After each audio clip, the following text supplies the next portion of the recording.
Bienvenidas y bienvenidos todos de nuevo. Como ya les habíamos adelantado, la doctora Esther Duflo, ganadora del Premio Nobel de Economía en 2019, nos dará la conferencia magistral Importancia del uso de evidencia en el diseño y evaluación de las políticas públicas. Para dar la bienvenida a la doctora nos acompaña el doctor José Nabor, secretario del Coneval, y el doctor John Scott Andretta, investigador académico del Coneval. Les cedo la palabra. Muchísimas gracias. De nueva cuenta, muy buenas tardes a todas y a todos. Me voy a permitir dar un muy breve mensaje inicial en inglés en atención a la doctora Duflo. Good afternoon. I extend a warm welcome and express my gratitude for the attendance of representatives of the states, municipality, organization of civil society, and academia, and this important event. Today at Coneval, we are honored to have with us Dr. Esther Duflo, winner of the Nobel Prize in Economics in 2019.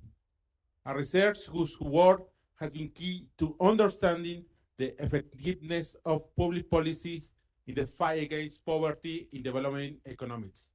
Her presence here represents a significant milestone in the effort to build more effective and fair public policy in Mexico.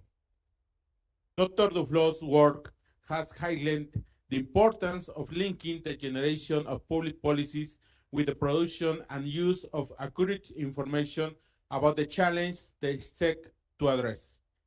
Her work has demonstrated the power of rigorous evaluation and field experiment in making informed policy decisions.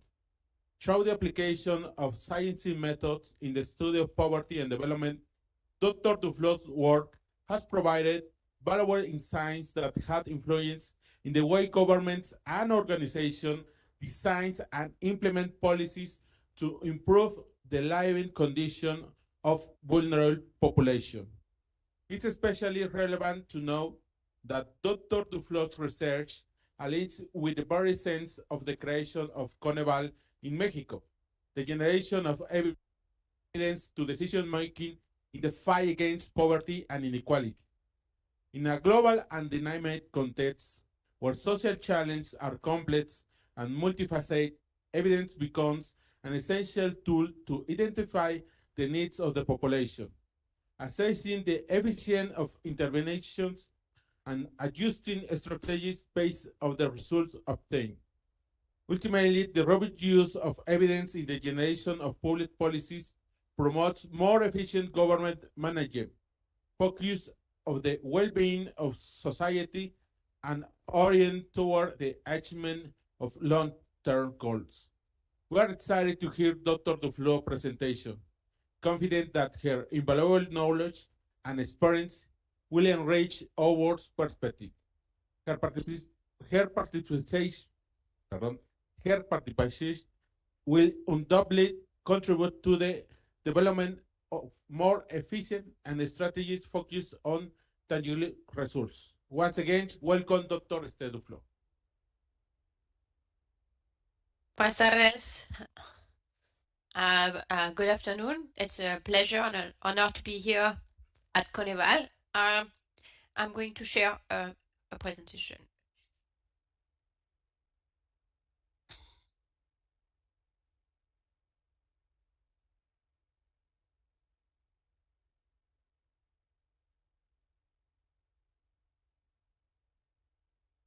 So, at MIT, where I teach, there used to be this sign. Can everyone see my slides? Yes. At MIT, where I teach, there used to be this signs. It's actually been removed since then, but I used to really like it. Attached to a pole, an arrow pointing towards calculus, and an arrow pointing towards real people. The real people being towards the School of Humanities and Social Science. So is it really the choice we have? Well, what I would like to propose instead is that we can have the heart and the head pull in the same direction, and this is where you'll get the best results. So, as you know, my work has mainly been focused on helping others conduct randomized evaluations of their program. Randomized evaluations take a scientific approach to tackling poverty.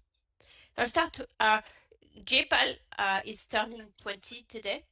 It's a lab and a network of researchers. It was funded at the MIT's Department of Economics, but it has people from all over the world who work we work on three pillars: evaluation, policy outreach, and capacity building. In Mexico, we have a number of JPAL affiliates, and we also have a number of people who are not currently in Mexico, but who are Mexican. So you can see their list here. I'm sure many of them are familiar to people in the room, and I hope that you'll have opportunity of working with them soon. So in order to explain a little bit what we do, let's go to a real challenge in a real setting where the stakes are really high. So worldwide, 2.5 million children die every year from vaccine-preventable diseases, and about 25 million children every year do not get a basic vaccination. In Latin America, actually, the vaccination rates used to be extraordinarily high before COVID, or very high before COVID, but have not fully recovered after COVID. I just saw a number for Brazil saying that only 63% of children are fully immunized in 2022 before they turn 2, whereas it used to be 95% before COVID. But India is one of the place where the immunization rate is the lowest. Only 44% of 1-year-old have all the vaccination they should have by one. And in the state of Rajasthan, that's even lower, with 27% of 1-year-old fully vaccinated. And yet, this is not, maybe probably primarily about people being against vaccination. It's more because 95% of people do receive the first vaccine. So it's more about difficulty that people have in completing the course. So where could that come from? Well, one issue is supply. This was a problem in the COVID pandemic. Everything stopped. In India, it's a problem even in absent the COVID pandemic. In the district of Udaipur, where we did this study, we found that 45% of health providers are absent at any given time. And in small facilities such as this one that is photographed here, it means when the health provider is absent, the facility is closed. Another problem is the lack of demand. So first, there are people who are skeptical. But even when people are not skeptical, so for example, in a survey we did in Haryana in India, we found that 95% of people tell us that they fully intend to vaccinate their children. But despite that, they don't seem to get around to do it. So what could be the issue? Well, there is a distance to the health center, and then the health center might be closed, and then it takes a half day. The child cries, maybe they become ill, and of course it's difficult to see the benefits because they are in the future. They are not very clear for vaccination because you're avoiding a disease that you don't yet have. So all that make it difficult for people maybe to see the full benefits, and against that, the small cost of doing it today can loom large. So given that you have a problem of demand and a problem of supply, it stands to reason that you would try and address both. Most of the policy effort has gone towards ensuring reliable supply of vaccination around the world. So in India, it takes the form of vaccination camps that are organized in villages.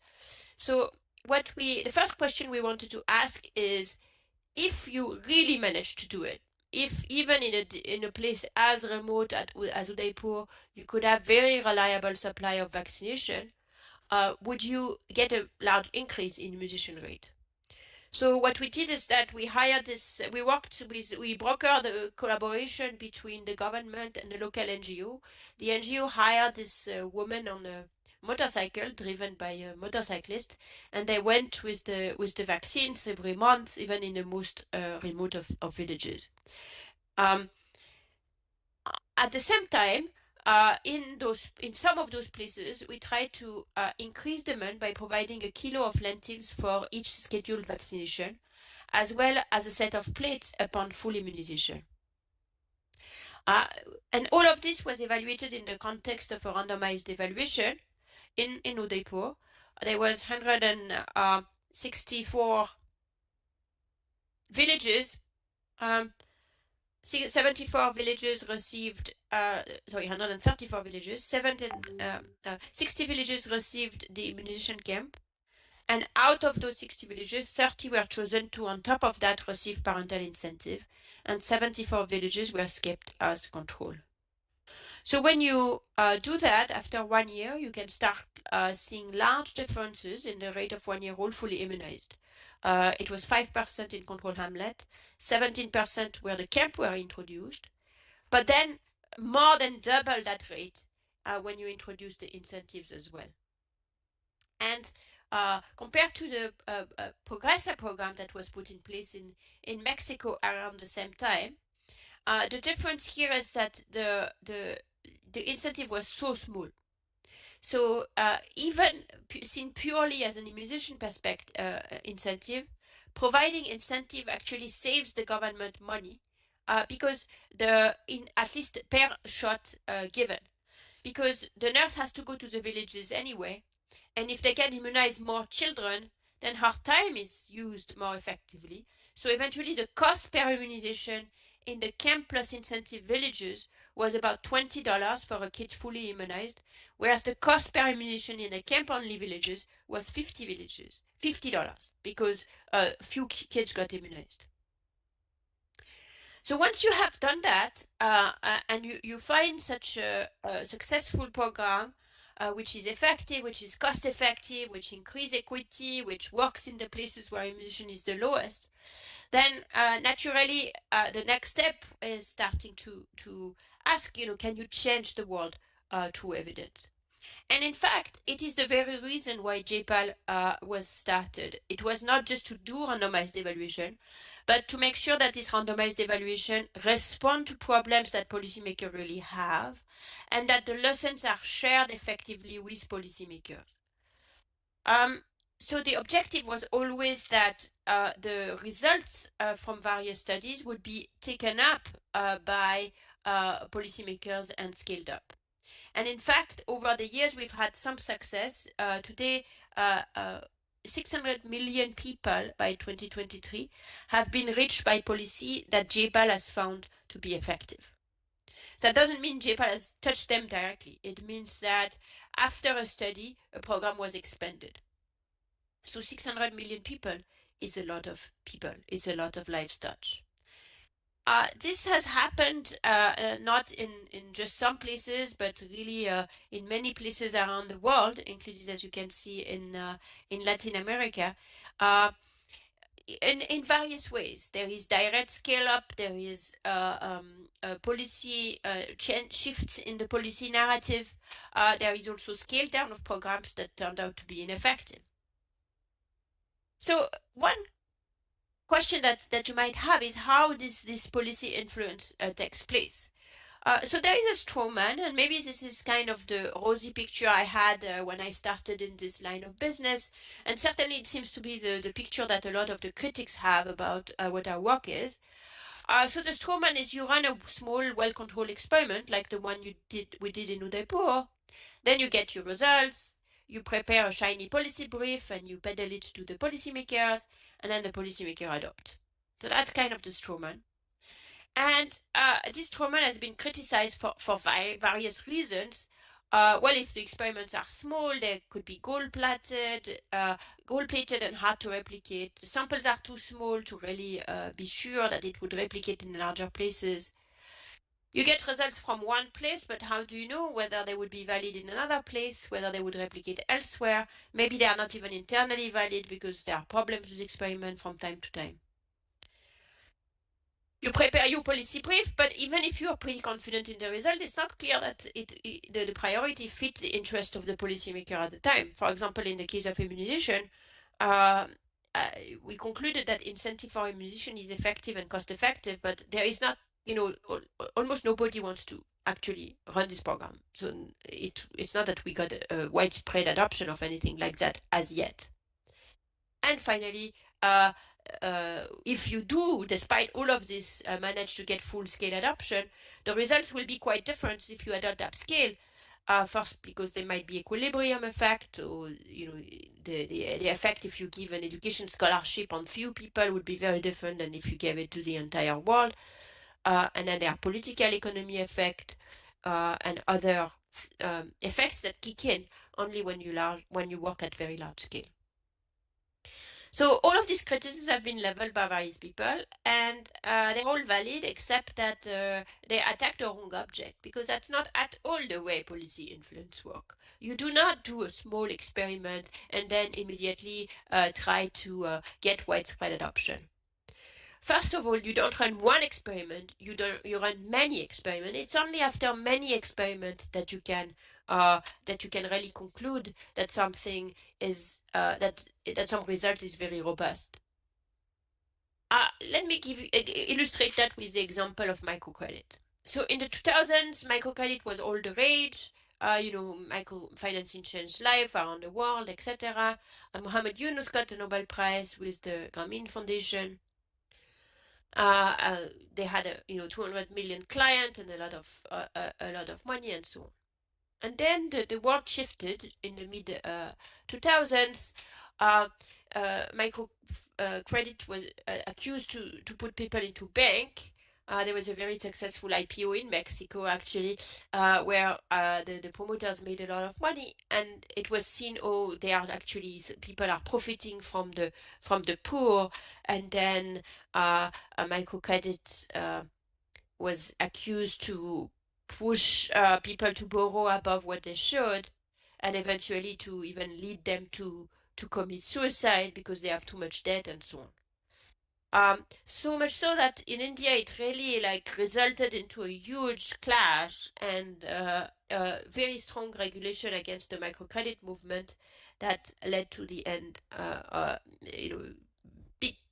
basically an end of the rapid expansion of the microcredit movement. What is pretty interesting is that all of this debate took place in the absence of any evidence that we can really rely on. There was no evidence that microcredit was working or not. The reason being that as long as the going was good and microcredit had a good image, the microcredit agencies were not very keen to get an evaluation. They basically said, look, we are not taking subsidies, so we are just any other companies. We can just do our business as long as people repay. It's good. But this is, of course, not quite accurate because microcredit companies receive a lot of implicit subsidies, and therefore the notion of impact was really important to check.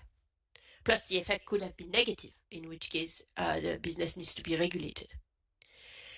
So eventually, slowly, little by little, we managed to convince some people to evaluate their program. And the first two evaluations were conducted at the same time in India and in the Philippines. In the Philippines, the impact was a little bit positive. In India, it was pretty negative. Nothing really happened. But India is a very unique context. It's a hotbed of microfinance. Maybe a bit of marginal effect to marginally more access to microfinance would not make much of a difference in a world where it's very easy to borrow. So to get a useful answer, we really had to wait. We couldn't kind of draw conclusion from this one study. But then actually many teams were starting to work on the same thing, and then 7 studies came out together, all in different contexts and carried out by different teams. And they were published together with the same tables, the exact same tables and outcomes. And then Rachel Meager, who was then an MIT student, is now actually in Australia, put this together to ask the question of, are the results from these studies very different from one another, or do they all try to say the same thing? And what she found, so she used the method of Bayesian hierarchical modeling, and what she finds is that they're all trying to say the same thing, which is the effects are very small. So these are the effects on profit, and then now this has the average effect across all studies. The red is the Bayesian hierarchical modeling estimates, And you can find that there's very little impact on revenue, on profit, on expenditure, on consumption, consumer durable, on competition goods. So basically, from one study, you couldn't conclude very much, but from 6 studies, you can start saying something much more pertinent in that, okay, something we are really learning that maybe microcredit on average doesn't make too much of a difference. So what this did, these 6 studies, they were published together. A conference was organized at the IFC, at the, CGAP in DC. And that really changed the debate, where it became possible to be a little bit more subtle about the impact of microcredit. Not say it's a complete miracle or it's a disaster, but say things like it's a partial marvel, or while the current attacks on microfinance are unwarranted, overblown claims about it also need to be tempered. So these 6 studies actually managed to get the message saying, okay, the effects are not huge, but there also no evidence that it really hurts people on a large scale. So changing the debate lead to change microfinance, because one of the things that became clear from these 6 studies taken together is the one-size approach does not work for all. Some people do benefit from microfinance, but they are the people who are real entrepreneurs. So since then, the movement has done many things. First of all, changing the products they are offering, focusing on a larger suite of product, focusing on heterogeneity, have more of an interplay between theory and experiment. So that's the first point. So I'm reacting here to, oh, you do one study and you conclude. No, it's not true. You do many studies and then you can start drawing conclusion. The second thing is what happens when you have even several studies that you are convinced about. What is the process by which you go from relatively small study to adoption at the national level or a state level or at a large level? And can you evaluate, does the program need to change in the process to go from small scale to large scale? And can you evaluate it at large scale and learn from this? And this is a process in which we've been engaged for many years with the Teaching at the Right Level program. This program responds to an issue which is salient in India, but in general in all of the developing world, which is that a lot of kids go to school but are not learning very much. So for example, in India, about half of the kids who are in standard 5 are able to read at the standard 2 level. So that is a simple paragraph. So what's the problem? So people have come up with all sorts of ideas. Maybe the teachers are not paid enough, the computers, students need better buildings, etc. And so there is a whole literature on on testing with randomized control trial, usually all of these mechanisms. And the bottom line is that teacher can teach, increasing the salaries make no difference. Inputs alone, like textbooks, flip charts, computers, etc., do not help on their own. Teachers are perfectly willing to do better if they can, and children can learn and parents care. So why is, it seems that it should be able to work something out, like if everybody is willing, and if the material resources are not a constraint. So the big constraint is actually the curriculum. So the problem that India faces, and I should say we are now realizing that it's the exact same thing in France, is that the uniform curriculum teaching to the median student in the class is just not appropriate for many people. First of all, because the curriculum in many former colonies have been inherited from the colonial period. It used to be a small elite that used to go to school. They were trained to become the clerk of the colonial power. At independence, the schools were open and expanded. The students, many more students came to school, but the curriculum was not changed. So there is really a problem of elite bias in the curriculum, which means that a lot of children are falling behind a little bit at the beginning, and then they never can catch up. So if that is the issue, then the solution is an approach that is become known under the name of teaching at the right level, where kids are grouped by level of achievement. They are taught at the level that they have, and then they are taught foundational skill at each level. An organization in India called Pratham was the instigator of this program, with Rukmini Banerjee and Madhav Chavan as their leader. We have been working with Pratham for more than 15 years on evaluating various versions of the Pratham program, starting from this small, well-controlled experiment in the early 2000s, going to much larger implementation. And our first larger implementation was done in 2008 and from 2008 to 2010, as Pratham was scaling up in 2 states, we were able to leave aside a few schools for experimentation to go back to the old system. And what we concluded in this at-scale experiment, which is now most of the schools have the new system of teaching at the right level, but some schools don't, is that actually at this scale the program didn't work. But what we did, there was really a problem in going from the small scale to the large scale, which was a very simple problem, which was the program was not implemented.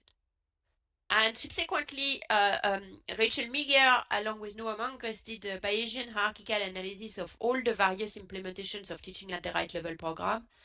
And they were able to find that the key, basically the program always works as long as it's implemented. So the key mediating variable for its effectiveness is the quality of implementation. In turn, why was the program not implemented? Well, it's because the curriculum was still there. So teachers felt that they had to complete the curriculum. They could not stop doing the curriculum, and they didn't have time to waste to teach those foundational skills in teaching at the right level. So basically, teachers on the one hand were told by the government, do teaching at the right level, but on the other hand were told, oh, you still have to complete the curriculum. And in between that, they just decided to continue to go with the curriculum. So in subsequent version of the program, what happened is that the government did a much more of an effort to say, no, you have to do this program. This is also part of your job. So they in a teacher-led model, they earmarked an hour in the day for remedial instruction. They trained the supervisor that are visiting the schools at the same time as the school teachers, so that the supervisor could support and also monitor. In another experiment, they replaced the effort of implementing by teachers by learning camps for 50 days at a time by volunteers who knew that this is what they were supposed to do. This was done in places where the school system is largely defunct, so nothing was happening in the class anyway. And on the basis of that, teaching at the right level was greatly expanded, first of all in India, where it reaches today maybe 5 or 6 million children, and then in Africa through an organization that Pratham co-founded, which is Teaching at the Right Level Africa, which is piloting various versions of the program in the whole world.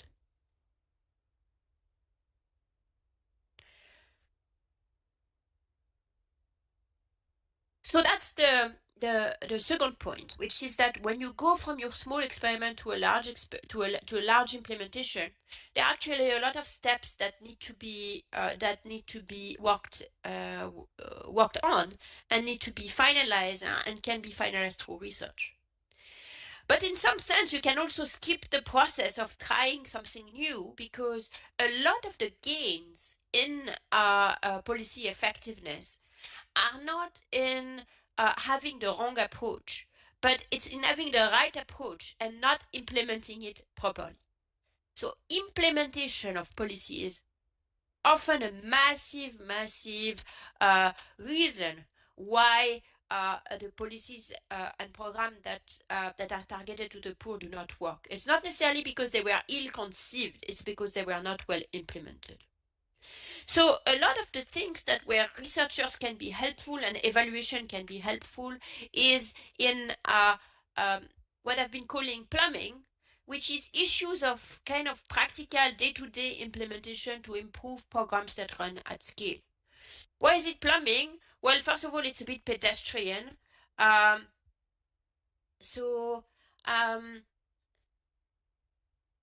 also because contrary to proposing a new program where you have a kind of a conception of what needs to be done, here you're kind of not very sure. You could have various ways, say, of advertising the program, of financing of organizing the fund flow and the permission and all of the things that need to happen for a program to take place. But often you don't have a theory of why you should do it like this rather than like that. So you really don't know. And like a plumber, you're putting your best foot forward, seeing whether it works. And if it does work, then you can continue. And if it doesn't, you do something else. And there is so much that is not known for how to do things in practice in government that there is a ton of space for experimentation. I'll give you one example from Indonesia on that, which is the idea of which was a program that was already in place. It's a rice distribution program, basically a form of social support in kind. So this program has a lot of problems of corruption. It's financed centrally, but it's implemented locally. And a lot of the rice get diverted. In fact, a lot of people do not know that they are eligible. If they are eligible, they don't know how much they should pay. So as a result, in a survey, they found that the poor received just about 30% of the intended subsidy, either because they don't collect it or because they pay too much for it. So the government thought that you could improve that by distributing a card that told people, that would tell people what they are eligible for.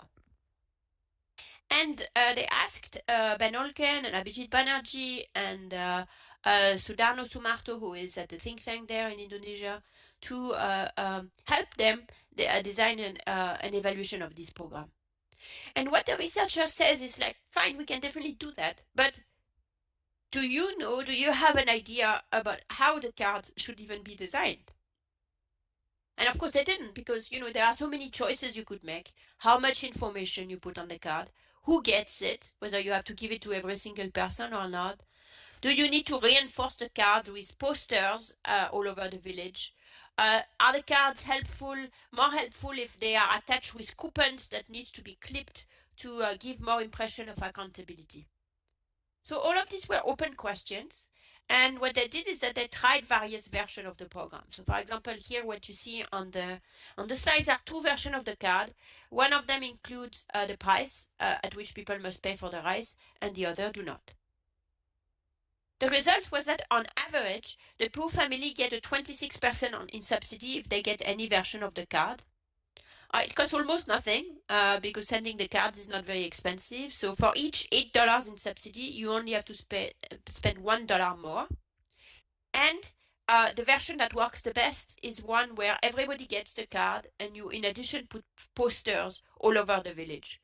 So the local officials know that everybody knows. And also people know that the local officials know that they know. And that changes the bargaining inside the household. So this was done with the government, by the government, in a sense, already at scale. So the moment the results came out, the social protection cards were rolled out to 16 million per family, reaching 66 million people. This is part of a long-run partnership between JPAL, Southeast Asia, and the government of Indonesia to improve their social policies. So this was examples from around the world, but this is of course also critical to our work in Latin America. In fact, in Latin America and the Caribbean, governments are vital allies in JPAL's mission to reduce poverty and enhance social policies. Here is a map of where in the region JPAL has been engaged with government in the sector. So you can see that a large part of the map is blue because there have been collaborations with various aspects, with various countries in many various offices in many countries, and I'll give you some example of that. The research has been, there are various examples of research that is directly in collaboration with implementing agency to improve the effectiveness of a program, or to find out how to do something better than others. The programs, there have been a lot of work during the COVID-19 pandemic, for example. The program I wanted to highlight just today is in Mexico, a program on labor law reform. So the labor ministry in Mexico was dealing with the problem that there is a huge backlog in labor courts. So workers took a very long time to be able to get their claim. The several innovations were introduced for reducing this backlog and improving the welfare. The intervention found an increase in almost a doubling in the same-day settlement rates and an improvement in worker welfare. Again, this is done in collaboration with the labor ministry, and on the basis of this result, the government of Mexico used this insight to inform a national labor law which was passed in 2019. So the results went way beyond this particular intervention.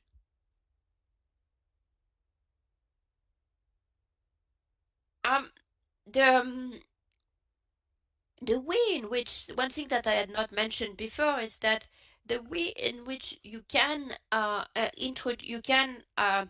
create this culture of experimentation and innovation within government is, of course, by institutions such as Coneval, which has many experts inside the organization that are very well trained and can work with various branches of the government to help them figure out what they need to know and how they might learn it.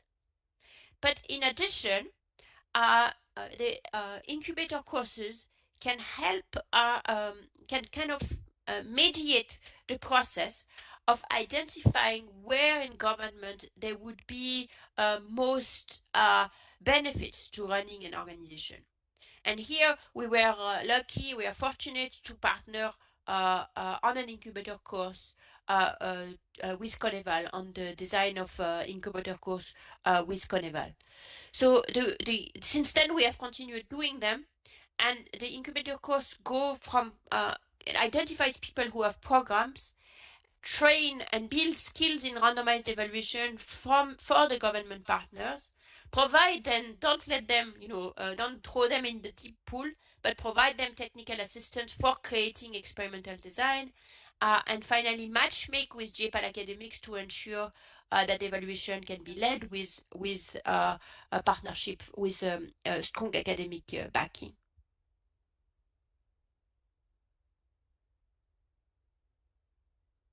In 2024, we are planning to continue to partner with government organizations in Mexico and as well as strengthening our relationship with an existing partner.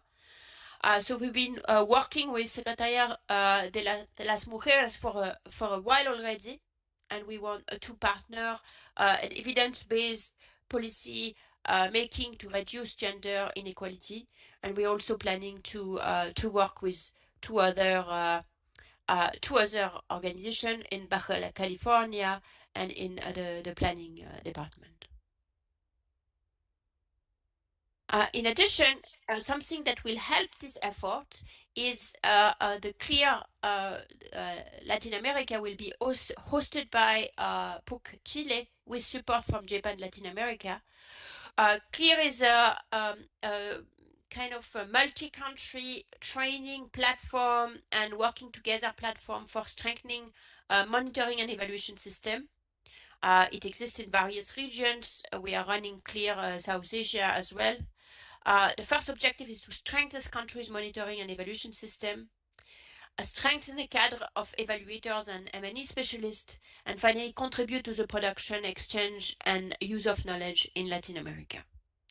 So the idea is really to slowly but surely making ourselves as irrelevant as possible, because the thirst for experimentation, for policy evaluation will be there, and the capacity will be there. And of course, in LAC, there is already a ton of capacity, so it will be a pleasure to continue working in partnership to further develop it. Thank you so much.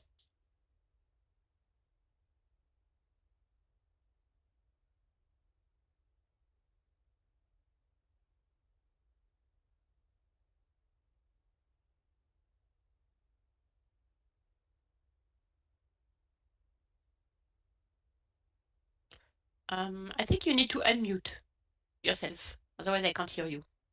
Yes.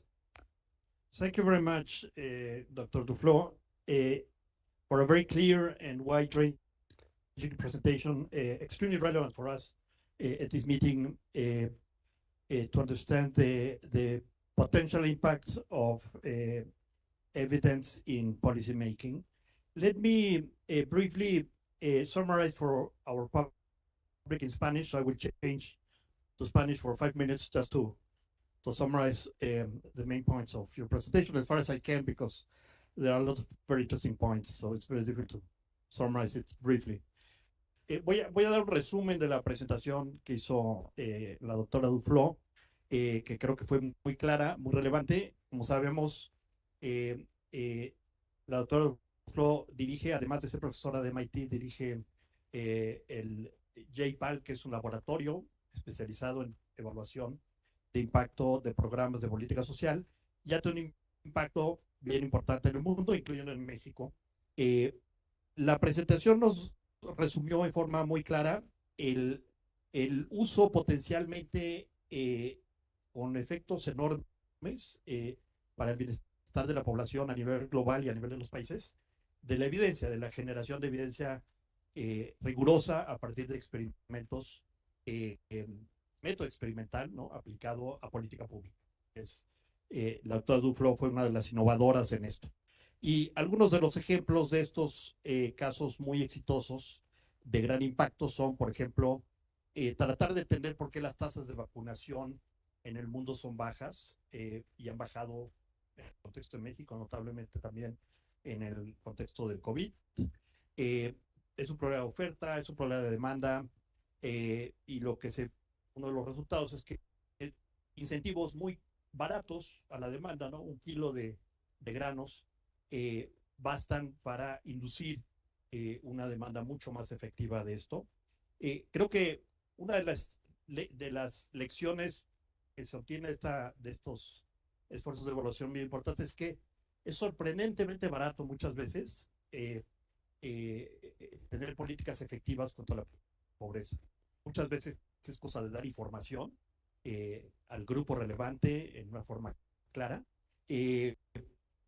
También nos muestra cómo estos resultados llevan se comunican globalmente y llevan una expansión de los programas, y ello pues, pondría el ejemplo de Progresa. Progresa, Prospera, Oportunidades en su momento, que cambió de nombre varias veces, pues tuvo un impacto mundial porque se conoció, se evaluaron sus resultados, esos resultados se volvieron visibles y muchos países de América Latina y de otros países de otras regiones del mundo implementaron programas similares a la luz de esa experiencia, ¿no?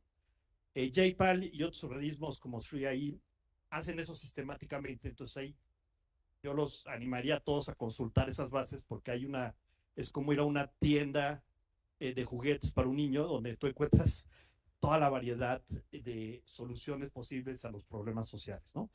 Déjenme nada más mencionar rápidamente otros de los casos interesantes. Microcréditos, se pensaba que se ganó el Premio Nobel Yunus por esa iniciativa, pero está basada más en teoría, en ideas, que en la evidencia. Una vez que se estudió en forma rigurosa, lo que se descubrió es que los impactos son relativamente pequeños, y más importante, el método experimental lo que te permite es ir aprendiendo cuáles son las restricciones, y lo que esta literatura o estos esfuerzos de evidencia han permitido descubrir es que pues, si tú le metes los ingredientes necesarios, por ejemplo, se lo das a empresarios que ya tienen alguna experiencia y no alguien que viene de cero, etcétera, lo piensas en términos de largo plazo y no del corto plazo, tú puedes tener mucho más impacto de lo que el programa originalmente podría haber tenido, ¿no? Y bueno, no voy a resumir todos. Educación es un caso pues, que también para nosotros es muy importante. ¿Qué explica el bajo aprendizaje de educación? Es un problema de salarios magisteriales, de formación magisterial. En el caso de India, donde se hizo una evaluación, pues resultó que un problema en gran medida de currículum y de enseñar lo relevante en el nivel educativo relevante y se corrigió y se elevó la calidad del aprendizaje. Un subsidio para el arroz, otro ejemplo, donde pues, no llegaba realmente a los más pobres, no llegaba la cantidad del subsidio y también ahí se cambió la forma de identificación a tarjetas y eso resolvió gran parte del problema, ¿no? Entonces son ejemplos bien importantes. Se mencionó que hay varios proyectos para América Latina en curso históricamente. Quiero destacar uno bien importante que tenemos en Coneval, bien importante para nosotros, por lo menos que tenemos en Coneval, que son las incubadoras y que tanto a nivel federal como a nivel estatal ha habido ya pues, varias generaciones que han participado para, básicamente la idea es alguien que tenga un programa que le parece importante evaluar, pues ver si es evaluable, si está en una fase ya de desarrollo que permite hacer una evaluación de impacto, ver qué implicaría y diseñar la evaluación de impacto. No implementarla, pero por lo menos diseñarla. Por eso es una incubadora, una forma de dar nacimiento a evaluaciones de impacto que después se pueden evaluar. Bueno, yo lo quiero dejar ahí para abrir a preguntas, bueno, que ya de hecho tengo acá. Let me read some of the questions that I have received, Dr. Duflo, from our public. In microfinancing, what is the range of the age range and the género and the sex, which makes the benefits of microfinancing better, and if the percentage of losses due to lack of payments are measured, are included in the studies. It was already translated below. Let me read a couple of questions, and then I'll give you.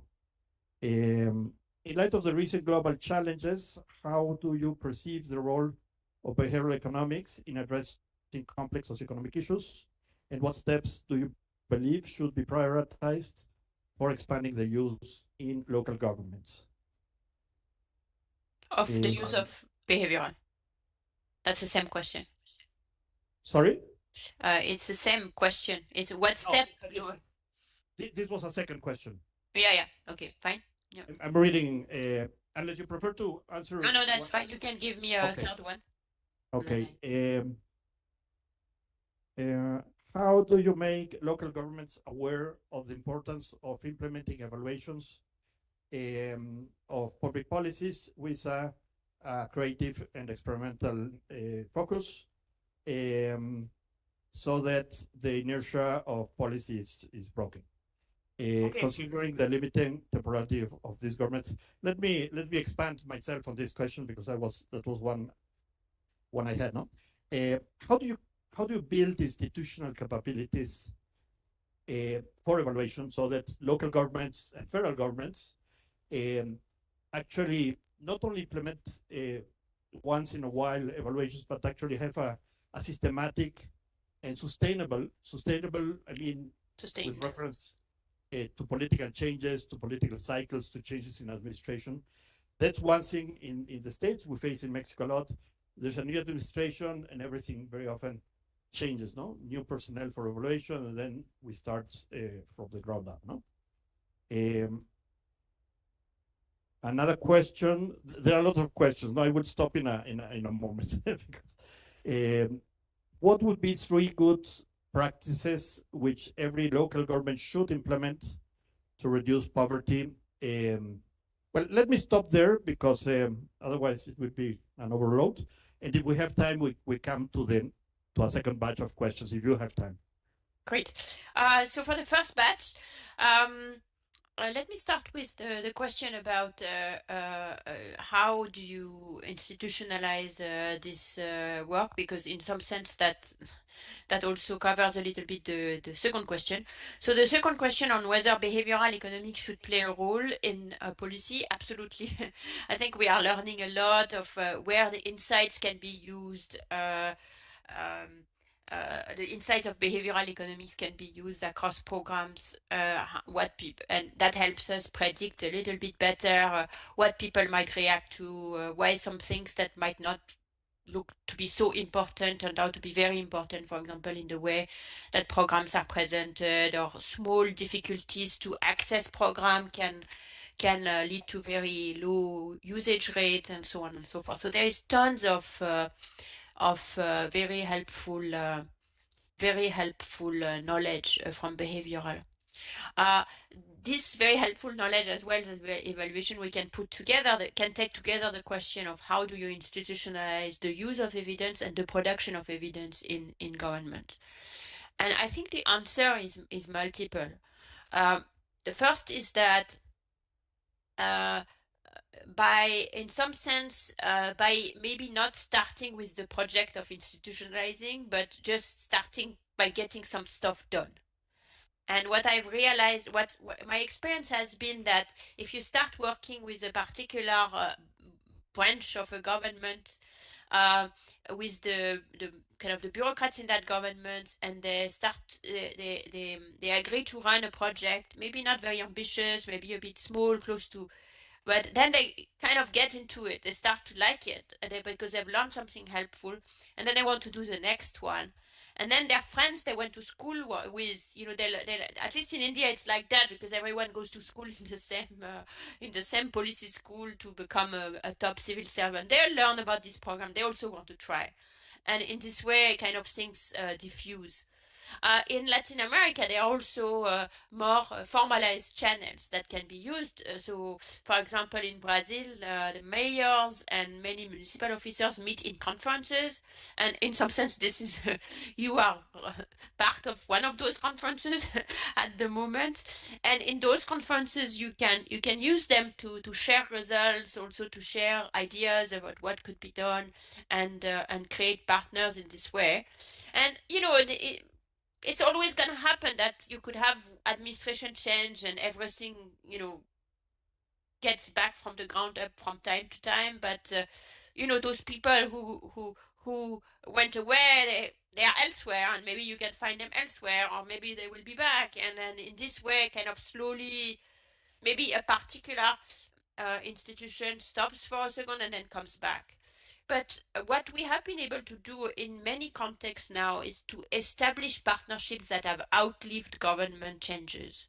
So, for example, in Tamil Nadu, it's now been 10 years since we have a very close partnership in evaluation. Tamil Nadu is a state in the south of India. And, government has changed, they've come, they've gone, and the program is still there, because it's implemented and owned at a level that is below the level that is immediately affected by political changes. So even so people, the secretaries, the important people, they keep being shuffled. So one particular program might be scuttled at a moment or another, but the overall effort, the idea that twice a year there is a steering committee where we present project, where people can come with ideas, that's not been questioned. Similarly, in the Minelu Lab the Minelu Lab in Colombia has kind of created a lot of experiment across different domains with relative imperviousness to the political process around it. So it's not perfect, because sometimes the changes are too big, but it becomes a little bit resilient. There was a question on microcredit. So yeah, and so what is interesting is that there is a lot of heterogeneity impact but it's not based on demographics. Actually, microcredit is almost only given to women, so we cannot test how effective it would be if it was given to men from the data we have.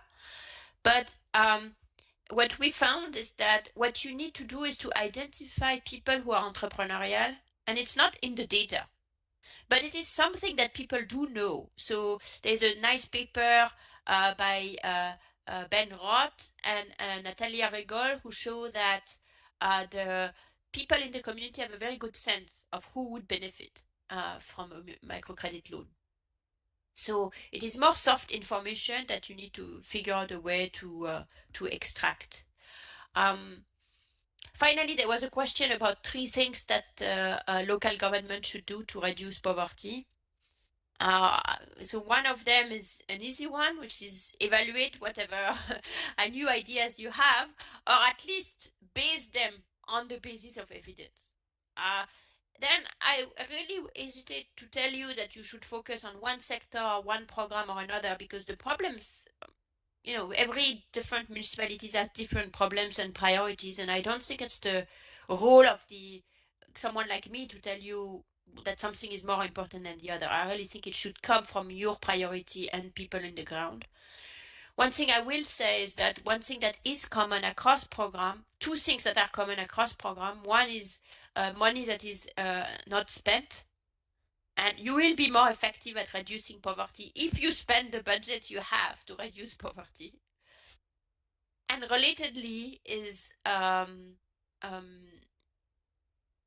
people not accessing their rights. So eligible people not being reached, either because they are excluded for a reason or other, or because they self-exclude.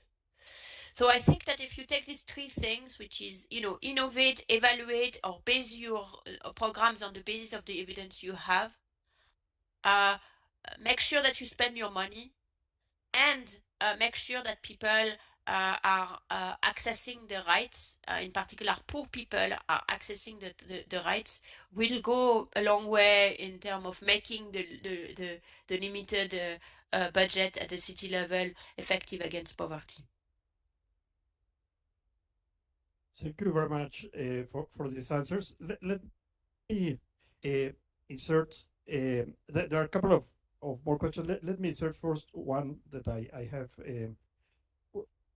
An issue we have in Coneval, and I'm sure all evaluation institutions and evaluators have at some point, which is how do you add all this knowledge? No, it's you can see when you go into JPAL's webpage, we now have a huge body of evaluations. It also has to do with this question of replicability or reproducibility of the evaluations in different contexts. No, as you mentioned in your presentation when you mentioned the scarecrow, generally there's nowadays especially, it's not just a single evaluation which then jumps into worldwide policy applications in huge scales. No, there's a long process, and certainly increasingly we have a whole body of evaluations as we have in many other sciences. No, you don't introduce a medicine by a single result. You do a lot of tests. That's the main spending of medicine innovation is a huge test that you have to do. No, so my question is, how do you resolve the problem of adding up, synthesizing, and communicating all this body of knowledge into actual policy reform suggestions for countries? No, we have that problem in Coneval. We generate a lot of evaluations, a lot of information. That information is publicly available, but from that to actually being able to say to a government which wants to increase public quality of public education, what are the best interventions in the particular context of this country or of this local government? There's a huge gap between the body of knowledge and the actual recommendation. No? How do you solve that? Do you have any ideas on that? And that's really a great question. And so there are several answers to it. One is the things we are trying to do on JPAL website are these policy insights that are basically synthesizing a body of knowledge that are narrative synthesis of a body of knowledge. Aim at a common issue. For example, I talked to you about immunization today, so we have a policy insight on how to improve immunization where we discuss, all of the things we have. Then there can be more quantitative effort of the form of cost-benefit analysis, where you're comparing various interventions that have the same objective but might have different costs and different effects in order to rank them. And we are actually engaged at JPAL at the moment into a huge revamp of our cost-benefit analysis to use the more modern framework of marginal value of public fund. And then once you have that, you can compare, that's also a way of organizing many studies, potentially on very different things. Then you have the type of effort that I presented in the case of microcredit, which are putting together a lot of studies and kind of from there generating one number with the appropriate uncertainty. And being able to say, well, the effects are very different from context to context. So what we have to tell you is not really pertinent to the next context, or the opposite. For example, in the case of microcredit, the analysis tells us that the results are actually very much informative about what you would get in the next context, which is basically probably not very much. So when you have a whole collection of information, this quantitative analysis in the form of Bayesian hierarchical analysis can be really helpful. Then, of course, you want to accompany it with a narrative, especially when it's for policymakers. So that's one part. That's kind of all in the form of desk research. And then, of course, there is a one-on-one, and the discussion, or one-on-many, is the discussion of what is your problem, and trying to find out the what has already been tried, the nature of in order to kind of be able to say, on the basis of all of that, this is what we know. Thank you very much, Dr. Duflo. This was an extremely clear presentation, extremely useful. We learned a lot. So on behalf of Coneval and on all our attendants in this conference from local governments dealing with very important social problems they have to solve, we are extremely grateful for your time and for your input on this very important subject. Thank you very, very much for having me, and it was really a pleasure to address this group of people who are doing extremely important work. We would be delighted to support it in any ways. Once again, Dr. Esther Duflo, on behalf of Coneval, we thank you for your participation, and we hope to get working on making this time on space for the dialogue an opportunity to learn firsthand about the finding emerging from academia. Thank you so much. Thank you.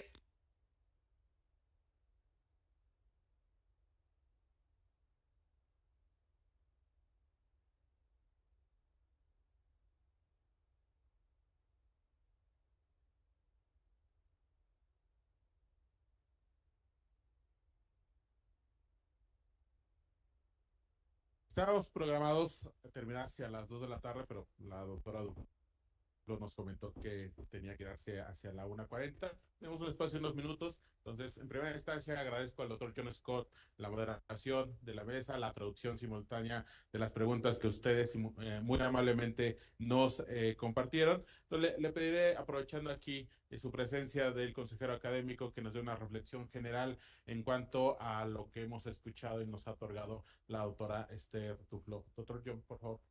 Muchísimas gracias. Bueno, y además, perdón, una disculpa que no alcancé a leer todas las preguntas, pero había esta restricción de información, pero espero que en los comentarios que voy a hacer aparezcan tal vez algunas de las, se resuelven tal vez algunas de las dudas, ¿no? Bueno, primero quiero decir, poner contexto lo que representa lo que yo y PayPal y toda esta literatura de pruebas aleatorias, randomizadas, no randomizadas, pruebas aleatorias, ¿no? De programas.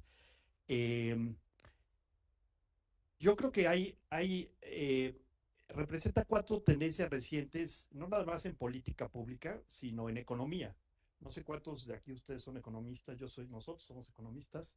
Y en economía, como sabemos, hay una larga tradición histórica de construir modelos teóricos muy estilizados, muy generalizados, muy poco anclados en la evidencia empírica, ¿no? Si usted revisa un texto de microeconomía hoy en día, no van a encontrar una sola referencia a evidencia empírica, en contraste con un texto de física o en biología. Y la razón es porque pues, lo que investiga la economía, como lo que investiga este análisis de pobreza, es extremadamente complejo. Y la manera en que la economía lo resolvió, pues fue con modelos teóricos realmente muy estilizados y con pues, las limitaciones que tienen los modelos.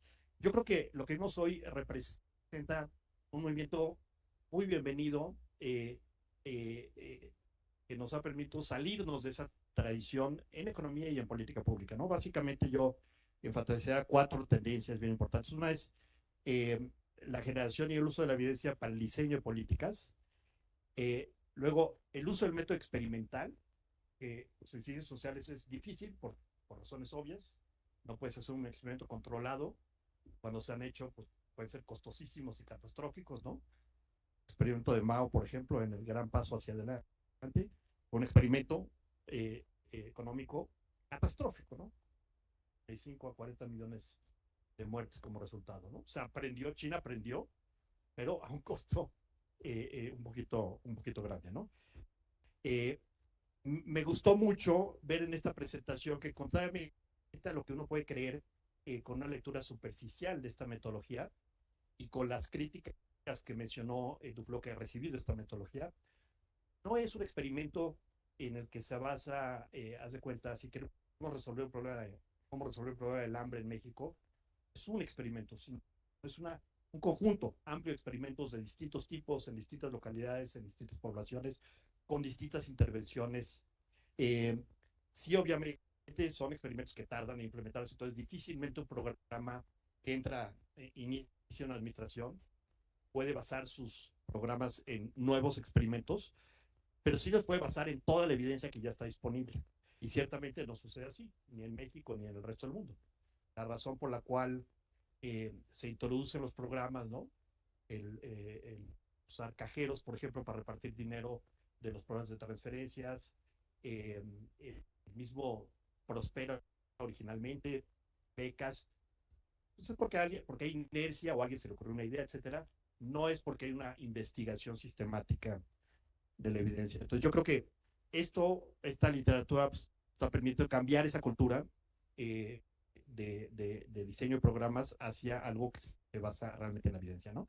Un tercer cambio que yo enfatizaría es que hemos pasado, en vez de dedicarnos a ver los grandes problemas y las grandes leyes, ¿no? Es un muy buen libro que yo les recomendaría, si no lo han leído, que se llama Poor Economics o eh, eh, Economía Pobre. Eh, se expone con toda claridad el contraste que hay entre la visión macroeconómica muy amplia, muy ambiciosa de grandes modelos para explicar el crecimiento de los países y la pobreza, la persistencia de la pobreza, y experimentos puntuales para explicar los detalles. Y en realidad, la verdad está en los detalles más que en los grandes modelos. Y esta literatura ha cambiado eso, ¿no? Una atención menos a buscar las grandes leyes del crecimiento y del desarrollo económico y ver problema por problema, ¿no? También creo que ha ayudado a 2 cosas bien importantes. Una es identificar limitaciones en políticas que han sido populares por alguna razón. El ejemplo de microcréditos creo que es un excelente ejemplo. Se volvió muy popular por la experiencia de Bangladesh. Se ganó un premio Nobel, me parece que en La Paz, en La Paz más que de economía, por esa. Pero no se había evaluado. Se empezó a evaluar y lo que se descubrió es que pues, el efecto era marginal. Toda la popularidad se basaba en pues, que se puso de moda, no en la evidencia, ¿no? Ahora, luego hubo una segunda fase donde se descubrió, pues, por qué era marginal, por qué en algunos casos era más alto y en otros casos más bajo. Y ahí se aprendió muchísimo, se descubrió que era porque necesitan ciertas condiciones para que funcione. Hasta que está dirigido a combinarlo con habilidades para negocio. Si tú das un microcrédito sin ninguna preparación, en general se pierde el microcrédito. Si lo das a gente que ya tiene experiencia y quiere ampliar su negocio, en general tiene mucho más impacto. Si lo das con este esquema famoso que también le debemos a JPAL esa innovación, que se llaman programas de graduación o programas integrales, que son programas que combinan crédito con transferencias para el consumo, con transferencias de activos productivos directamente una vaca, con capacitación técnica. Todo eso combinado en los mismos hogares te genera retornos mucho más altos y sostenibles que intervenciones por separadas de este tipo, ¿no? Y además de identificar estas limitaciones de intervenciones populares, creo que obviamente, con esto quiero terminar, nos permite identificar intervenciones que son sorprendentemente costo efectivas y que no se usaban antes, ¿no? Un ejemplo pues, mundialmente famoso, por el cual Michael Kremer, que era uno de los que se ganó el Premio Nobel junto con, eh, con Esther Duflo, se lo ganó, es demostrar que una intervención que cuesta como $1 y pico de desparasitar a niños en África era la forma más efectiva para lograr completar la educación calidad de su niño, ¿no? Y luego esos niños acaban ganando $3,000 una vez que salían al mercado laboral, se graduaban, crecían. Entonces, por $1 generaste, aparte de la justicia de resolver el problema para la gente bien pobre, generaste pues, $3,000 Eso no lo sabíamos. Es, por cierto, algo interesante porque ha sido como en 2000, bueno, como 10 años después de que salió este resultado, muy, muy famoso, salió un artículo en The Guardian basado en un artículo académico que revisaba esa literatura, que encontró que en realidad ese efecto no existía. Una vez que lo tratabas de replicar, no lo encontrabas. Y entonces se inició una cosa que se llamaron las guerras de los gusanos, que fue pues, una literatura de ver dónde está la bolita, ¿no? O sea, si hay un efecto, no hay un efecto. Ya Kenia había invertido millones y millones de dólares basado en este estudio. Ahí sí fue un estudio. Pero creo que esto demuestra muy bien cómo el tema no es un estudio, sino una literatura, ¿no? Ese debate dio lugar a toda una literatura que trató de replicarlo y encontró que, en efecto, si lo estudias bien, con cuidado, sí tiene un impacto bien importante, un poquito menos en externalidades de lo que se pensaba tener el diseño original, pero tiene un impacto bien importante. Y ahora ese impacto se sabe con mucho más rigor, ¿no? Entonces, es el método científico aplicado a políticas públicas. Lo increíble es que sea hasta el siglo XXI que estamos usando el método científico aplicado a generar evidencia para algo tan importante como políticas públicas para la administración. Pero es así, es apenas, tiene que ver mucho con la historia de la economía, tiene que ver mucho con la complejidad de generar datos, ¿no? No había computadoras, no había bases de datos como las que hay hoy en día, eh, eh, pero en realidad un experimento randomizado, pues tú lo puedes levantar muy pocos recursos. Entonces, bueno, yo lo dejaría ahí nada más. Creo que eh, espero que haya sido claro que es una lección, ofrece lecciones potencialmente bien importantes. Y yo los animaría a revisar esa literatura, tanto el libro como la página de JPAL, donde pues, ustedes pueden encontrar para educación, para mercados laborales, para salud infantil temprana, etcétera, para cada cuál es el estado del arte del conocimiento, ¿no?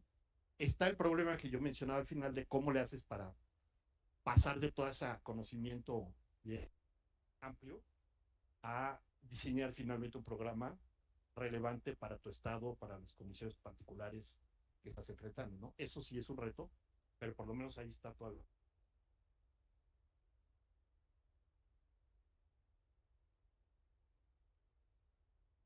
Muchísimas gracias al doctor John Scott, consejero académico del Coneval, por esta reflexión general. Y bueno, también me permitiré dar dos, tres ideas muy puntuales sobre este tema, pero que creo que de alguna manera es parte del debate y del análisis que hemos desarrollado a lo largo de esta mañana. Eh, en la mesa previa, los compañeros de Chihuahua, el presidente municipal de Lerma, de Jalisco, nos otorgaban y presentaban algunas plataformas que han desarrollado con datos e información. Y eso me parece que es un muy buen inicio en cuanto a tener ya información estadística, indicadores sistematizados que nos permitan dar ese siguiente paso para aplicar técnicas estadísticas, técnicas econométricas, para ir comprobando la incidencia de una política pública, de una política social. Yo recuerdo perfectamente que hace 3 años, casi 4 años, 4 años en realidad, cuando se da la noticia del otorgamiento del Premio Nobel a la autora Esther Duflo, teníamos un evento en Durango, lo recuerdo muy bien, con los colegas de Durango íbamos a firmar un convenio y actividades con ellos, y justo comentábamos la importancia que el Nobel de Economía en esa ocasión se otorgara a un grupo de colegas que estuvieran ya con una marcada experiencia en cuanto a la generación de técnicas estadísticas, econométricas, económicas, de procesos de evaluación de política pública, de política social. En ese sentido, a partir de ahí, claramente se retomó en la discusión, no solamente académica, sino también, evidentemente, en la administración pública, yo diría en términos internacionales, pues el tener no solamente información estadística, sino comprobar la incidencia de la política social, de la política pública, a través de técnicas estadísticas y econométricas. Entonces, me parece que, y un poco inclusive, en una de las preguntas que le planteaba, que le transmitía el doctor John Scott a la doctora Esther Duflo, hablaba sobre justamente cómo hemos de Coneval incentivado a través de las incubadoras de evaluación la participación de ustedes, de entidades estatales, que muy afortunadamente hemos tenido una muy buena respuesta y retroalimentación en cuanto a las propuestas que ustedes estén desarrollando de procesos de evaluación al interior de sus entidades estatales. Esperemos que también inclusive, ojalá que en algunos años podamos acompañar alguna evaluación importante a nivel municipal en nuestro país, porque justamente eso se trata, de ir robusteciendo la práctica de los procesos de evaluación de la política social en nuestro país. Y bueno, ya para terminar, yo siempre digo que hay que reconocer siempre a los esfuerzos de las personas. Si bien, como les comentaba el maestro del muro, pues a través de su servidor, fui el mecanismo en el cual se generó la gestión de tener a la Premio Nobel, doctora Esther Duflo, el día de hoy. Pero en realidad yo quiero agradecer y reconocer a todos los integrantes de la Dirección Ejecutiva de Planeación Institucional, Investigación y Vinculación Externa del Consejo. Todo el grupo de compañeros de esta área fueron los que llevaron a cabo la propuesta, llevaron a cabo que todas las gestiones, y que muy afortunadamente tuviéramos el día de hoy, yo diría, no solamente el orgullo, el placer, sino también que tuviéramos, para el caso mexicano, la oportunidad de escuchar a una premio Nobel. Entonces, les pido un aplauso a todos los integrantes de esa dirección ejecutiva.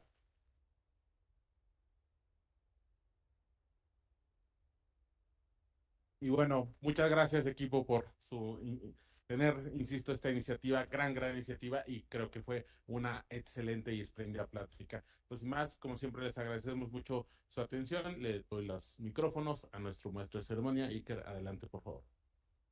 Muchas gracias, doctor. Muchas gracias también por sus palabras. Gracias al doctor John Scott por esta reflexión final, muy enriquecedora y enriquecedora para todos. Yo creo que estamos seguros de eso. Por el momento, vamos a hacer otra pausa para que podamos disfrutar de la comida buffet. Es importante que conserven su gafete, pues ese va a ser su pase de acceso. Y sobre la encuesta que se les entregó en las mesas de registro, les vamos a pedir, por favor, las dejen nuevamente